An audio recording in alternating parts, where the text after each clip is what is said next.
Assalamualaikum warahmatullahi wabarakatuh. Bismillahirrahmanirrahim. Subhanakallahumma Rabbana la ilma lana illa ma 'allamtana innaka antal alimul hakim wa tub 'alaina innaka antat tawwabur rahim wa taqabbal minna innaka antas samiul alim wa 'allimna min ladunka ilman nafi'a ya dzal jalali wal ikram. Allahumma aftah lana hikmataka wa anshur alaina rahmataka ya dzal jalali wal ikram. Lahumul Fatihah. Bismillahirrahmanirrahim.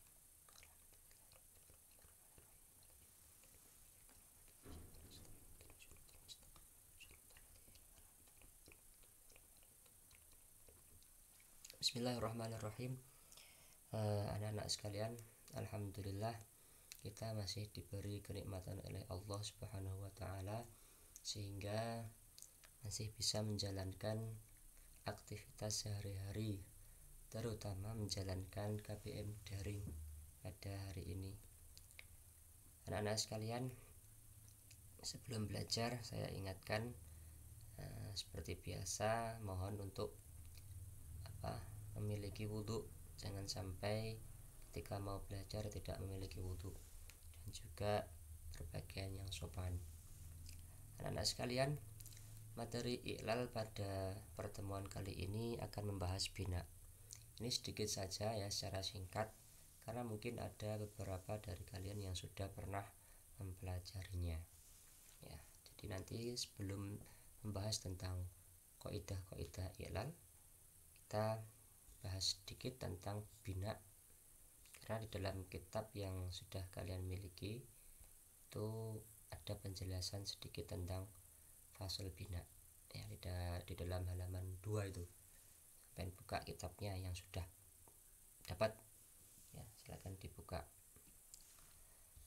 Saya tulis dalam bentuk PowerPoint agar memudahkan kalian dalam mempelajari dan menghafalkannya ya.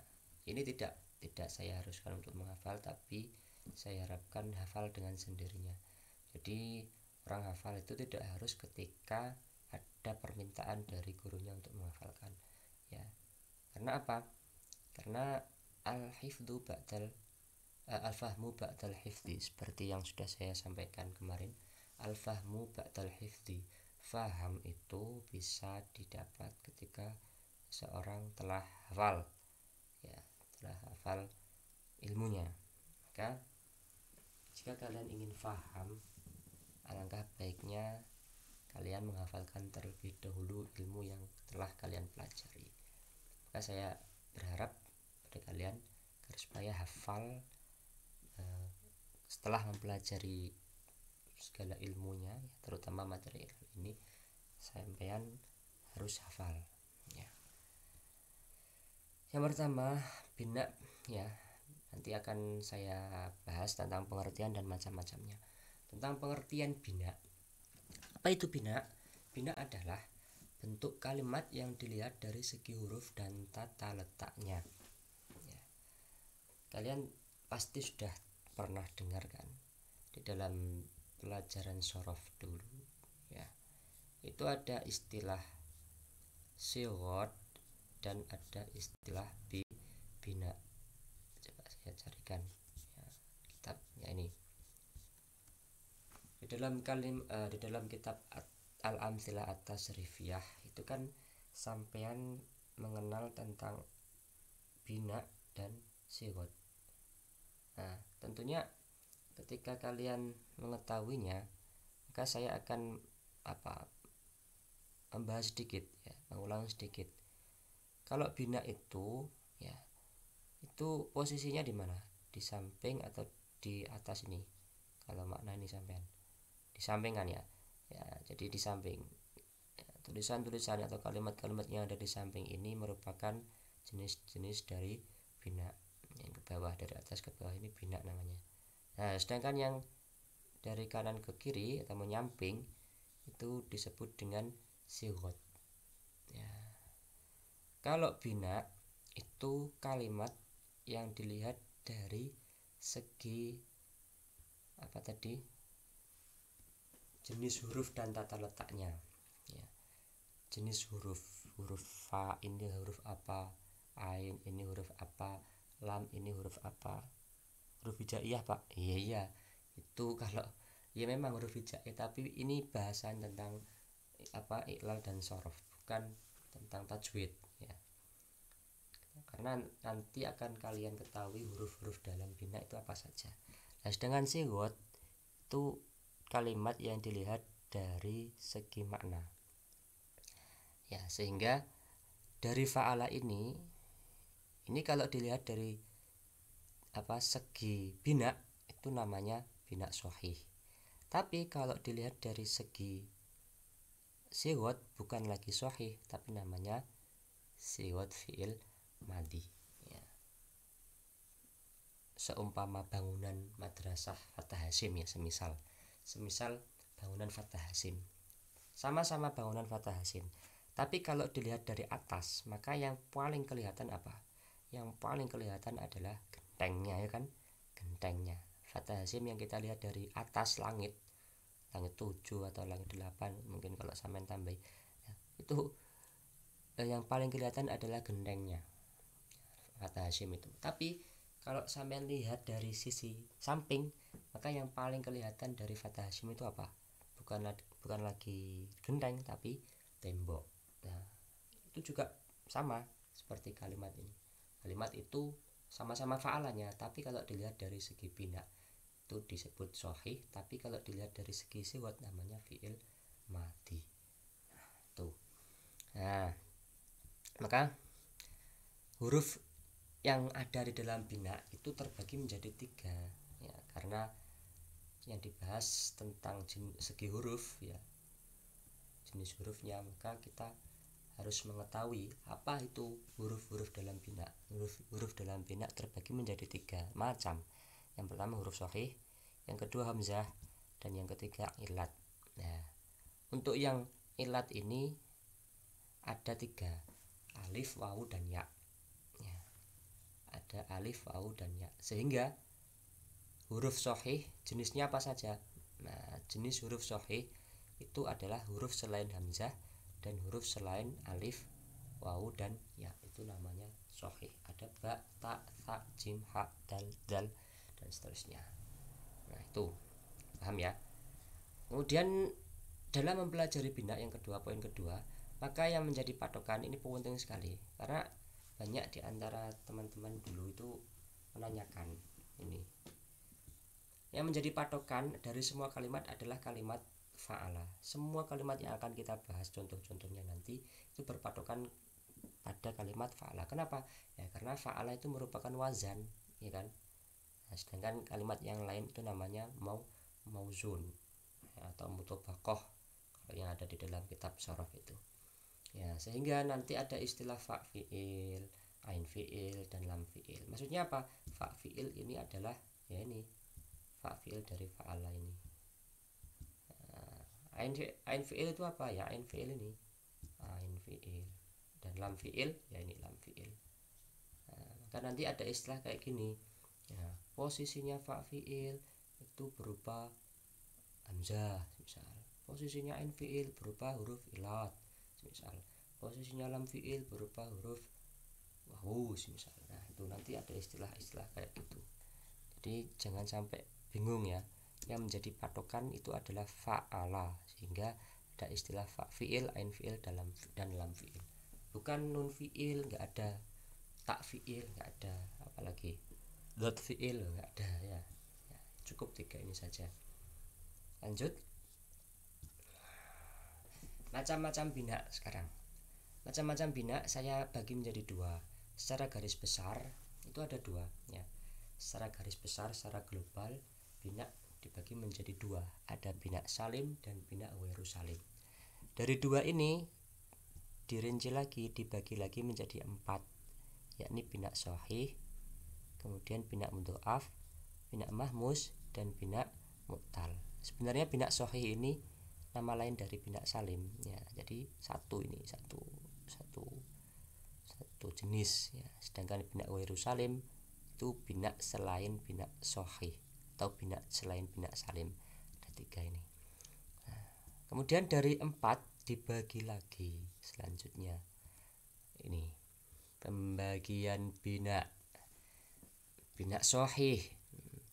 Bina sahih di dalam kitab Qaidah I'lal itu disebutkan ada dua jenis. Sahih yang terdapat dalam sulasi, yang jenisnya sulasi. Ada yang sahih jenisnya rubai. Kalau sulasi berarti hurufnya ada 3, kalau rubai berarti hurufnya ada 4. Sulasi contohnya apa? Wazannya ya fa'ala, itu ada fa'ala.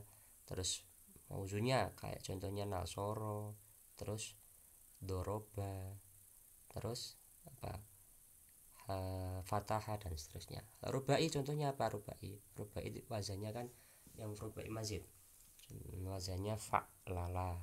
Contohnya wazannya fa'lala, mauzunya dahroja, ada to'a, ada waswasa, ada qolqola.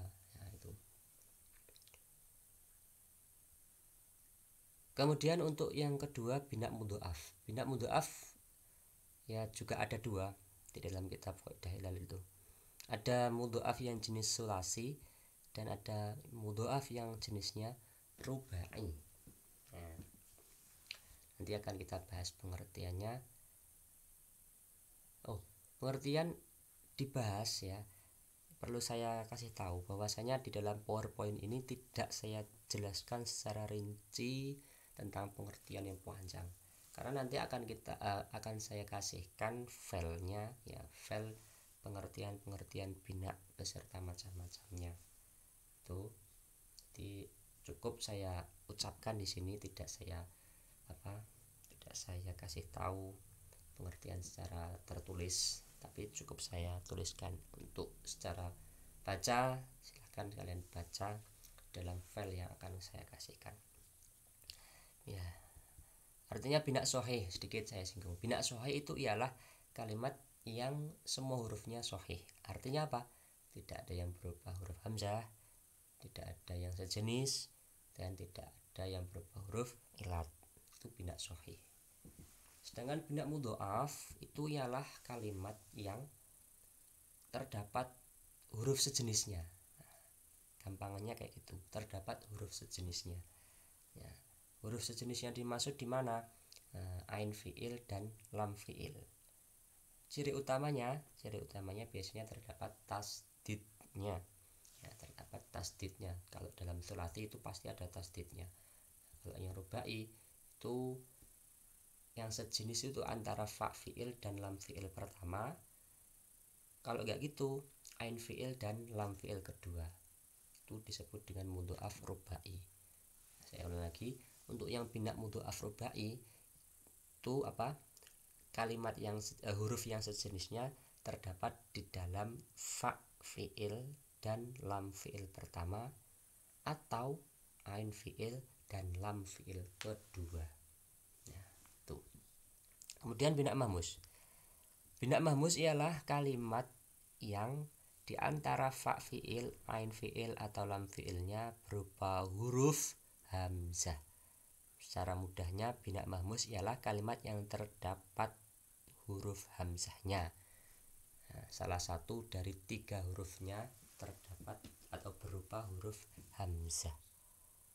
Nah, ada 3 macam bina mahmus. Yang pertama mahmus fa. Mahmus fa berarti fa fiil, kalimat yang fa fiilnya berupa huruf hamzah. Sedangkan yang mahmus ain berarti kalimat yang ain fiilnya berupa huruf hamzah. Sedangkan mahmus lam ialah kalimat yang lam fiilnya berupa huruf hamzah. Lanjut. Sekarang yang bina mu'tal ya. Bina sahih sudah, mudhoaf sudah, mahmus sudah. Sekarang bina mu'tal. Mu'tal itu juga dibagi lagi menjadi 4 ya. Bina mu'tal ada 4 macam. Ada bina misal yang pertama. Bina misal. Bina misal ialah kalimat yang fa fiilnya berupa huruf ilat. Fa fiilnya berupa huruf ilat, fa fiilnya saja. Ain fiil dan lam fiil bukan huruf ilat ya. Sahih. Itu dinamakan bina misal. Bina misal terbagi menjadi 2, ada misal wawi dan misal ya'i. Kalau misal wawi berarti fa fiilnya berupa wawu, sedangkan misal ya'i berarti fa fiilnya berupa ya. Kemudian bina ajwaf yang kedua, jenis dari bina mu'tal yang kedua ialah bina ajwaf. Bina ajwaf ialah kalimat yang ain fiilnya berupa huruf ilat. Ain fiilnya berupa huruf ilat, fa fiil dan lam fiil tidak ilat. Bina ajwaf juga terbagi menjadi dua. Yang pertama ajwaf wawi. Ajwaf wawi berarti kalimat yang ain fiilnya berupa huruf wawu. Sedangkan ajwaf ya'i yang kedua ialah kalimat yang ain fiilnya berupa huruf ya. Kemudian yang ketiga, jenis bina mu'tal yang ketiga ialah bina naqis. Kayak bina naqis, naqisun, ya. Bina naqis ialah kalimat yang lam fiilnya berupa huruf ilat. Kalimat yang lam fiilnya berupa huruf ilat terbagi menjadi dua juga, ada nakis wawi dan nakis ya'i. Nakis wawi berarti lam fiilnya berupa huruf wawu, sedangkan nakis ya'i berarti lam fiilnya berupa huruf ya. Dan yang terakhir jenis dari bina mu'tal ialah bina lafif, ya. Kalau misal ajwaf nakis itu hanya satu di antara fa, ain, lam, fiil, ya, hanya satu huruf ilatnya. Tapi kalau lafif itu kalimat yang terdapat dua huruf ilatnya. Kalimat yang terdapat dua huruf ilatnya, ya. Dia terbagi menjadi dua. Yang pertama lafif makrun, ya, lafif makrun. Lafif makrun ini ialah kalimat yang terdapat dua huruf ilat di mana keduanya bergandengan atau bersandingan. Artinya apa? Tidak dipisah atau tidak terpisah oleh huruf lain. Bersandingan, ya gitu. Ya, lawannya namanya lafif mafruq. Ya, kalau makrun bersandingan, kalau mafruq berpisahan. Artinya kalau berpisahan berarti terpisah oleh huruf lain. Kalau makrun tidak terpisah, kalau lafif mafruq terpisah oleh huruf lain. Nah, itu apa jenis-jenis bina, ya, macam-macam bina, mulai dari secara global terperinci, lebih terperinci, gitu ya. Bina mu'tal itu kenapa kok, ya, bina mu'tal untuk memudahkan apa? Bina mu'tal itu berasal dari kata ilat, ya, berasal dari kata ilat, sehingga atau akar katanya sama dengan ilat, sehingga jenis-jenis dari bina mu'tal itu semuanya pasti terdapat huruf ilatnya, entah di fa fiilnya, entah di ain fiilnya, entah di lam fiilnya, atau entah di antara kedua hurufnya, ya, atau ada dua huruf ilatnya di antara kalimat itu. Jadi kalimat-kalimat yang masuk atau jenis-jenis bina dalam bina mu'tal itu pasti kalimatnya terdapat huruf ilatnya. Kemudian selanjutnya contoh penerapan. Nah, contoh penerapan bina sahih, ya, bina sahih contohnya kayak nasoro dan dahroja. Nasoro dan dahroja ini disebut dengan bina sahih. Kenapa? Karena semua hurufnya sahih, tidak ada yang sejenis atau tidak ada yang hamzah, dan juga bukan berupa huruf ilat. Nasoro ini contoh dari bina sahih yang apa tadi? Tsulasi, ya, tsulasi karena ada 3 huruf. Sedangkan dahroja contoh dari bina sahih yang rubai karena ada 4 huruf. Kemudian bina mudhoaf contohnya madda, madda dan to'a. Madda ini disebut bina mudhoaf. Kenapa? Karena terdapat 2 huruf yang sejenis. Nah, madda ini mewakili dari mudhoaf yang tsulasi karena ada 3 huruf. 3 huruf di mana, Pak? Ya, itu madda itu kan 2. Enggak, madda itu kan asalnya adalah madada. Ya, karena ada kaidah ilal sehingga harus berubah menjadi madda. Ya, karena asalnya madada, maka kita bisa mengetahui bahwasanya madada itu ada dua huruf yang sejenis, yakni dal dan dal, ada dua dalnya. Ya, karena ada dua huruf yang sejenis itulah maka madda disebut dengan bina mudhoaf. Ada tasdidnya juga, ciri utamanya dalam bina mudhoaf yang tsulatsi. Sedangkan to'a ini merupakan contoh dari bina mudhoaf yang rubai, yang 4 huruf. Ya, yang 4 huruf. Di mana letak jenisnya, sejenisnya, ya ini tadi fa fiil dan lam fiil yang pertama. To'a itu kan mauzun, wazannya to'a adalah fa lala, ya kan, fa lala ada lam 2. Nah, fa lala to berarti ini menempati posisinya fa fiil, to yang pertama. Dengan to yang kedua ini menempati posisinya lam fiil yang pertama. Nah, atau sejenisnya di mana? Hamzah dan hamzah di sini. Ya, hamzah dan hamzah. Berarti hamzah ini menempati posisinya ain fiil, sedangkan hamzah yang kedua menempati posisinya lam fiil yang kedua. Sehingga to'a ini termasuk juga dalam bina mudhoaf yang rubai. Sekarang contoh yang mahmus, bina mahmus. Mahmus fa, contohnya apa? Contohnya amala. Kenapa amala disebut dengan mahmus fa? Karena fa fiilnya berupa huruf hamzah. Ya, fa fiilnya saja yang berupa huruf hamzah. Sedangkan contohnya mahmus ain ialah sa'ala. Sa'ala kenapa disebut dengan mahmus ain? Karena ain fiilnya ini, ain fiilnya berupa huruf hamzah. Ain fiilnya berupa huruf hamzah. Sedangkan mahmus lam contohnya adalah qoro'a. Kenapa qoro'a disebut dengan mahmus lam? Karena lam fiilnya berupa huruf hamzah, ya kan? Lam fiilnya berupa huruf hamzah. Mahmus fa, mahmus ain, dan mahmus lam sesuai dengan posisinya fa fiil, ain fiil, dan lam fiil. Dengan selanjutnya bina mu'tal. Yang pertama bina misal. Bina misal ada dua tadi. Misal wawi. Contohnya ialah wa'ada contohnya. Kenapa wa'ada disebut misal wawi? Karena fa fiilnya, ya, fa fiilnya berupa huruf wawu. Fa fiilnya berupa huruf wawu. Wawu kan termasuk huruf ilat, ya kan. Sedangkan misal ya'i contohnya yasaro. Kenapa yasaro disebut dengan misal ya'i? Karena fa fiilnya berupa huruf ya. Ya kan termasuk huruf ilat, ya kan. Ya. Contohnya. Sedangkan bina ajwaf sekarang. Untuk yang bina ajwaf wawi contohnya ialah sona. Sona. Ya, sona bukan sonais. Sona.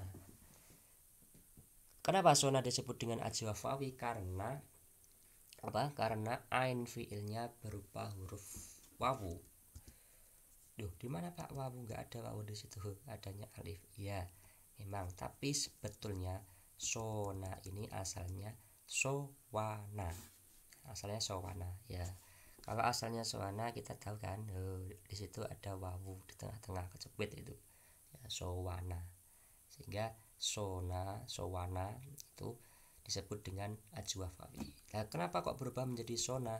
Nah, karena ada kaidah iklal. Nah, ini pentingnya nanti kita belajar iklal di situ.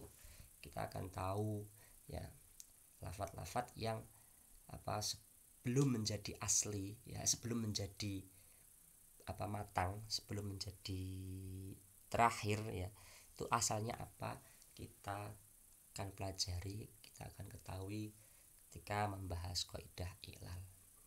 Sona disebut ajwaf wawi karena ain fiilnya berupa wawu, di mana sona itu asalnya adalah sowana karena ada kaidah ilal sehingga berubah menjadi sona.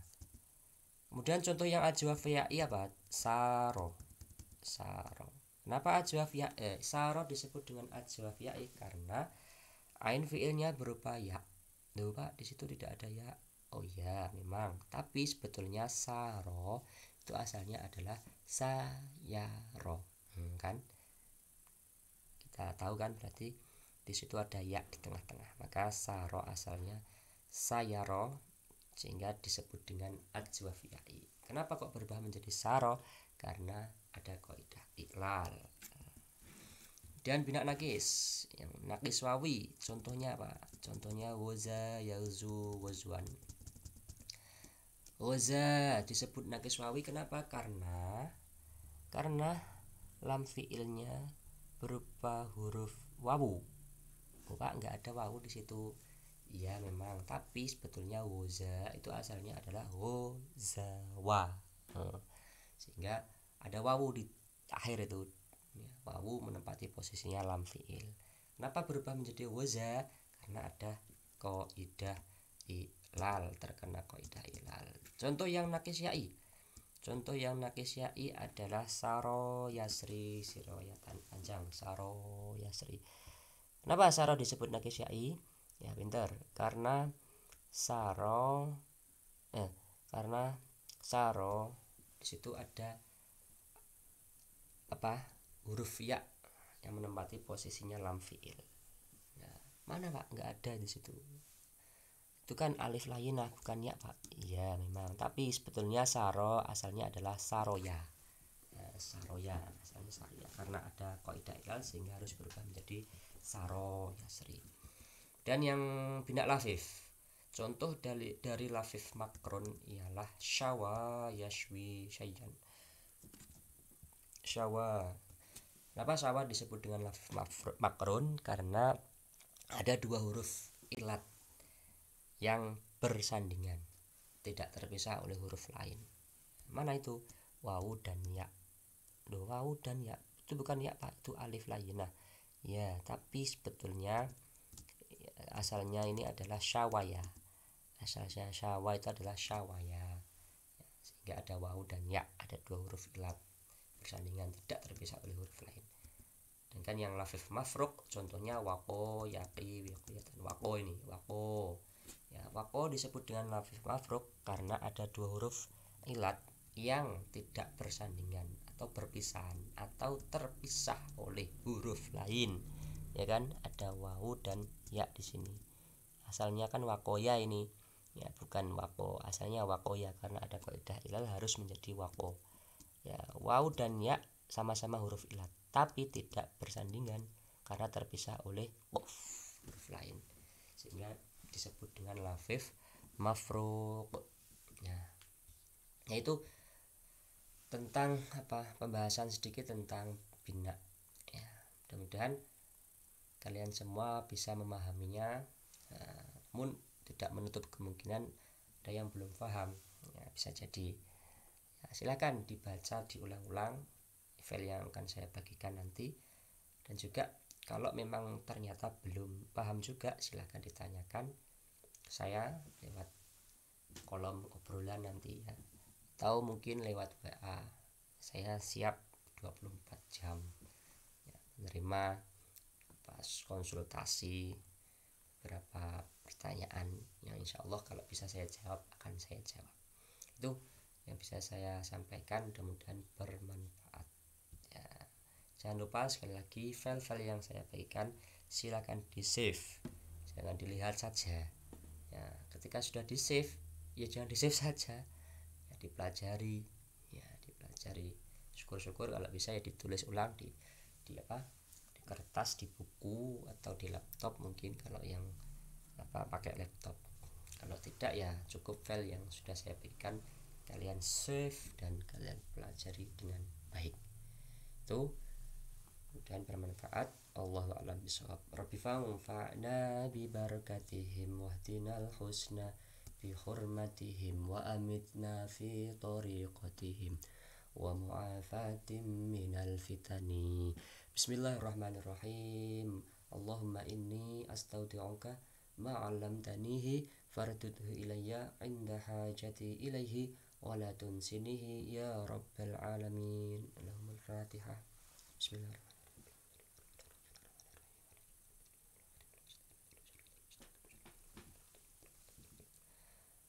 Assalamualaikum warahmatullahi wabarakatuh.